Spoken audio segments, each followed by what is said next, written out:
G'day guys. All right, finally at the video where we're going to take our SketchUp model and put it into LayOut to give us a set of workshop drawings. To do that, the first thing you're going to need to do is open LayOut, which it might for you look like this, like that kind of symbol with the red logo. SketchUp, they recently just changed their logo and a little bit of the way that their program is set up and the way it looks. But look, it's still the same program. You still have to do the same thing to get where we're going. My license for that ran out, so I have to use this one. So it might look a little bit different, but you should be able to get an idea of what I'm talking about here. Now, as soon as this loaded, as soon as this loads, the first thing we need to do is SketchUp actually provides a bank of templates that already exist for making this. But the template, look, you could just straight up use the template that they provide. I think I don't know. I'm not a big fan of the look of it, and I decided to change the template a little bit to look like the one that I use for the workshop for the Toolbox drawings. I'm going to be showing you how to make that one, but you can feel free once you start using it to modify it however you want. But as soon as it loads, you'll get this. Screen that looks like this. Might look like this. Might look a little bit different. You might even not get this. So if it comes up like this, you want to go create new document, more templates, and you'll have the options here: paper, storyboard, or title block. You want to go over to title block, and the one I use, and for this tutorial, the one I get you guys to use as well, is A4 landscape in traditional. So you want to scroll down to traditional and click A4 landscape. Right, yours might not look like that. Yours might look like this. If I go file, new, and then it might just look like this. Pretty much the same thing, right? Go over to title block, scroll down to traditional, and we choose A4 landscape. So give that a second to load. There we go. So it's given us our cover page and our inside page. Cover page, inside page. Now we're going to grab the top toolbar, drag it over to the left. So we have that on the left-hand side. We've got our toolbox drawings on the right. So we can kind of, I guess, copy them. Now, the trays, I don't really want them at the moment. I wonder if I can I remove? No, maybe not. Maybe I'll just keep it. So if we have a look at the workshop page, we can see it looks a little bit different, and the inside page looks a little bit different. They have a lot of small blocks here, whereas I've sort of moved it into a big one that makes it a bit easier for the kids to read. I mean, that's a revisions document. That's a revisions box there, but I don't really use that for my workshop drawings. So I'll show you how to set it up the way that I've got it set up. First thing we'll do is we'll just go page by page, basically. Start off with the cover page. So to modify it, what we need to do is we're going to go to the project title block, and we're just going to drag the side over across, I don't know, maybe about that big, right? And then this here is just a line. We can just hit the left arrow key and drag that across. It does take a while, or you can just grab it and move it. The problem with grabbing it and moving it is sometimes it goes off the axis and it moves a little bit up or down, but that's fine. So that looks like about the right spot. This logo here, we don't want that one. We're going to put our own logo in, so I'll show you how to do that. To do that, you just need to go to Internet, use Google Chrome, and also if you're not using a cozy app, you should use a cozy app. Search engine that plants trees, it's really good. And I'm just going to search up the Broken Hill High School logo. Hang on. Authenticate. Press that. There we go. Images. There we go. Perfect. So that's the logo that I want. Now, you'll notice if I right-click and copy that image, if I go back in here now and I paste it in, see how it comes with that black background? I don't really want that. I prefer it with the transparent background that's on the image search. So to do that, all I need to do is right-click, save image as, and I just save it on my desktop somewhere. I think I've already done that. Save it as logo, save it as whatever, doesn't really matter. And then we go in here, we go File, Insert, and then you go to Desktop and we insert the logo. And then it'll come up without the black background. Okay, so you just grab the node over there to drag it. Try and resize it. Don't drag it like that and squish it. Control Z to undo that. Make sure you resize it on a square axis. You can then move that. I hate when that happens. There's a little node in there. Sometimes you think you're dragging it, but you're actually just moving that thing. It's super annoying. You got to make sure you're actually grabbing the picture. Move that down into here. Make it a little bit bigger so it fits. And that looks pretty good. I'm pretty happy with that. Now what we can do is we need to start putting in a few text boxes, I think, because we can modify that text box, but we're going to need to put some new text boxes in for these kind of things. So to do that, you need to go up to the top block here and select to put in a text box. Now, it's automatically defaults you to Georgia font, regular size 9. I'm not a big fan of Georgia font. I prefer I'm a big Microsoft Yahoo kind of guy. I like the Yahoo Light. I think that's a nice font. So if you select that there, click regular, click 9 point, I think that kind of sets it as your default font. So everything you do from there on will be in that font. Or also, if you click a text box, I think it should remember that. So if I click and drag the text box in that area, I think if I start typing, it'll come up in Microsoft Yahoo. So I want to type in company name. I'll zoom in so you can see company name. I'll just type in Broken Hill High School. And you can obviously do this for whatever your school name is. Hit enter. I'll do 2 enters. And then draftsman, draftswoman, draftsman, Mr. Madrich. And then you can just grab the normal select tool and click away, and then you have that there. Now, to get it centered in the spot, what I'll do is I'll grab the bottom node and just drag it up so it's only containing the text. You can probably even drag that one in. And then we'll drag it to the spot that we want it in the middle there. And we can just, because we've got it selected like that, we can change the size. So I can change it up to 10. Oops, I might need to make that a bit wider. Bring that out a bit so it fits. And yeah, you just want to size it up. Oops. You just want to size it up until it's a size that looks good and it's easily readable. I reckon size 11 is that'll probably do. And you can just use the arrow keys on your keyboard to move that into the spot that you want. So zoom out. That looks pretty good. Maybe a little bit down. Not bad. So that is that. The project title, we'll just call that, double click on it. Toolbox. Oops. Workshop drawings, like that. And then I'll click on that and I can change the font, get the old Microsoft Yahoo, and size 12 looks pretty good. Okay, so now we just got to center that in that box with the arrow keys. So that looks pretty good there. Okay, now to do this bit, it's a little bit of a stuff around. It's not as much of a stuff around as doing this. That's a little bit of a stuff around, but I'll show you how to get this bit done. What we'll do for starters is we'll move this line across just to give us a bit more space. Just with the arrow keys, I'll get rid of this February 23 box. We don't need that. And I'll get rid of that line there. So here's the box. We just need to divide it up into 1, 2, 3, 4, 5 boxes. So the scale box can be kind of small, doesn't need to be too big. I'll just make up I think from there to there, probably be okay. Oops.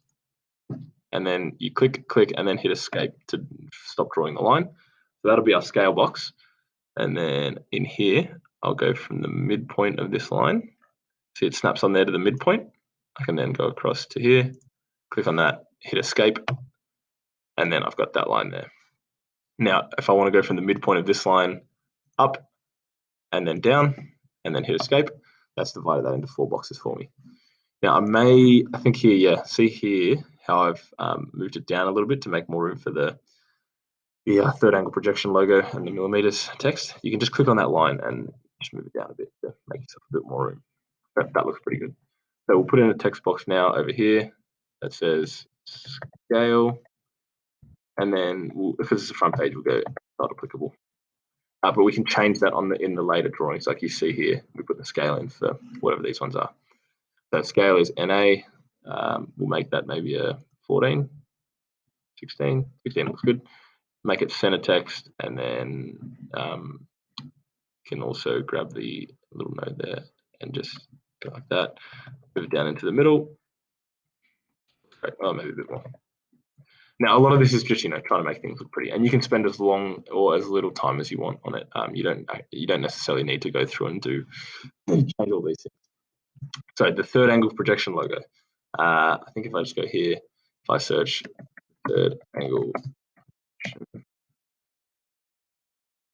images, we just want this logo. This one will do. Or did I use a different one last time? I can't remember. It doesn't really matter. I'll use that one. So I'll click on it, and we'll go right click. And I think this one, because hasn't got a transparent background, I can just copy it. So I right click and copy, and then right click paste. Yeah, it comes in all right. So I'll move that into that spot where I want it, and drag that into there. And I just might need to make it a touch smaller so it doesn't cover up the lines. So I'll just drag those in and move it up and left. There we go. So that's not covering up the lines anymore. That's good. Now we'll add in a couple more text boxes, and we'll just put that text in there. So we'll say all dimensions in millimeters. Oh, sorry. Repeating. Unless stated otherwise, all dimensions in millimeters. So now we'll take this and make it smaller. Highlight text, probably 10 point maybe. 10 point looks all right. And then I can maybe hit it enter there. Oh, we might need to go one smaller. 9, 8, 7 even. There we go. That's what I want. So we'll then move this into the space we want. That. And then we can just Control C and V this text box. So we make a copy of it, drag it down here, and then just edit this text. So we'll say tolerances plus or minus 5 millimeters, plus minus or 0.5 millimeters. Geez, if it was tolerance of 5 millimeters, that'd be pretty slack. There is a way to get this plus minus actual symbol. How did I do that last time? I can't remember. I reckon I Googled it. I reckon if I just Google plus minus symbol, I did that. And then I went here into Wikipedia. And there it is. I reckon I can highlight that plus minus sign, Control C, and oops, back into layout. And I reckon I can Control V it in there. Yeah, look at that, plus minus 5 millimeters, easy. Okay, so that bit's done. I will click on that, move it into the spot we want, about there. And then what's the last one? AS 1100 to say that the drawings are up to AS 1100 standards. Now, spoiler alert, I'm not 100% sure that these are up to AS 1100 standards. I had a really tough time looking up and finding what the AS 1100 standards were when I was trying to make this. I even called the Australian Standards Board and said, hey, can you send me the document that tells me exactly what my drawings need to look like to be AS 1100? And they wouldn't send it to me. So I don't know what's going on there. All right, so that looks pretty good. That's a nice front page. Now, what we can do is there's some things that will never change on each page. Some things that will change. So you can see the handle changes to end, changes to end dovetail, changes, and the scale changes on each page. But the company, or this whole block here, that never changes. So what we can do is we can highlight the entire block, and we can hold down Shift and deselect the text there and deselect the text there. And what we'll do is we'll right click and we'll say, I think it's move to layer, and we say on every inside page, like that. How did that work? Oh, hang on. Oh, sorry, we might need to do that a little bit later. We might need to fix this page up first. So if I think here we can just probably delete on the inside page, we can delete this whole box, get rid of it, and then go to the cover page. And what we'll do is we'll highlight the whole box. We'll say Control C, go to the inside page and Control V. Okay. How do I show hidden layers? View. How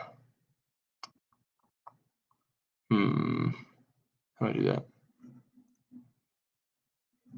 I've got to have layers in here. So here we go, layers. And I can just turn the eyes on. There, if I turn that eye on, then it shows me my hidden layer. So I have to go into layers, turn that eye on, and it gives me the boxes that I want. So now I think I should be able to go highlight this whole thing. And we can go right click, move to layer on every inside page as well. So that is now, oh, sorry, I need to press Control Z.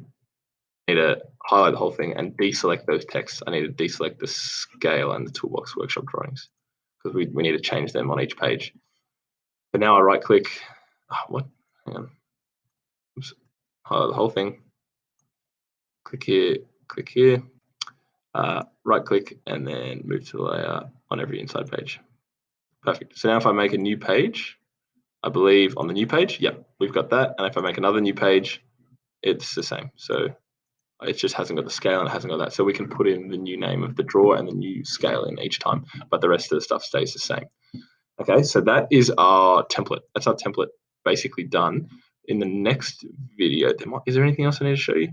I think that might be it. Let me see. Oh, hang on. In this video, I'll show you how to set this bit up because I guess this is part of it. We want on the inside page here to put in this table so we can show the components and stuff. So what we'll do is we need to put in a table, and we need it to be how many?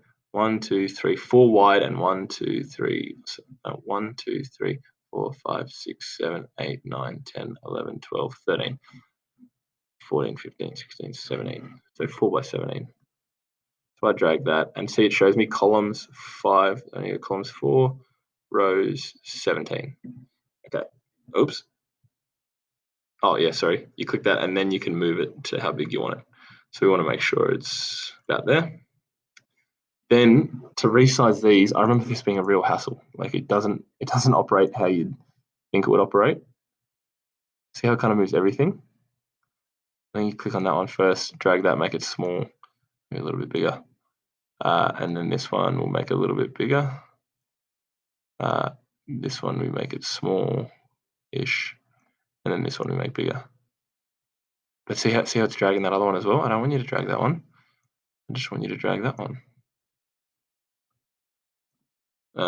Yeah, this was. Don't you reckon that that operates really weird? Let's make that a bit smaller. Anyway, you can play around with this as much as you want, and you could stuff around for ages trying to get it right. But look, if you're happy with the way it looks, then don't stress too much. Like honestly, that'll probably be fine. Like you could play around with it a bit longer and get it all to be nice and square, but who's got the time? You know what I mean? Got other things we should be doing. There, and then get this one onto that. I think it's really close. Bugger it. I'm not going to stuff around with it anymore. That will do. Okay. So, because that just needs a single number in it anyway, maybe you can make it a bit bigger. All right, I'll stop the video here. All you would need to do now is go into the table, double click, and then you can click on each cell and you can here type in hash, and then I'll zoom in so you can see. So that's a hash, and this one we want to double click, type in component name, click over here, and we want quantity required. So UTY, and then oops. Oh, sorry, I've gone into the next one. QTY REQ, quantity required. Might need to make that box a little bit bigger. Material, and then it's done it in that ugly font. So if I click away, click on the table once, I should be able to now just go down to Microsoft Yahi like that, and then the whole thing will change. I can also double click and select all of these cells and say that I want it to be center text. See, I've got a center text up there. That's the center. Now all you need to do is go down, type in one handle. You need one of them, and it's out of 90 by 45 construction pine. So I'll zoom in on this. You can pause the video here, and you can just type all of them in. I won't do it in the video because it's pretty easy. I'm sure you guys will figure it out. And then in the next video, I guess I can start showing you how to put these, put all the drawings in. Okay. So yeah, sorry if that was a bit of a stuff around, but once you set your template up once, it's kind of done. All you got to do now is go File, Save, and then save it in your normal SketchUp folder. So mine is over here somewhere. Sketch, what do we got? Resources, SketchUp projects. I got a folder called templates, and I just save it as A4 template. I've also made an A3 template if I want to do A3 drawings. So just save it as your call it A4 template, and then save. And then anytime you're making a new set of drawings, you can just open that template and use it. Okay. So I'm not going to save it now because I've already got one. Oh, maybe I'll say A4 tutorial. So I know this is one for the tutorial videos. Save that. Make sure you save yours. And that's it. I'll see you in the next video, and we'll start putting these drawings in. Okay. Keep up the good work, guys.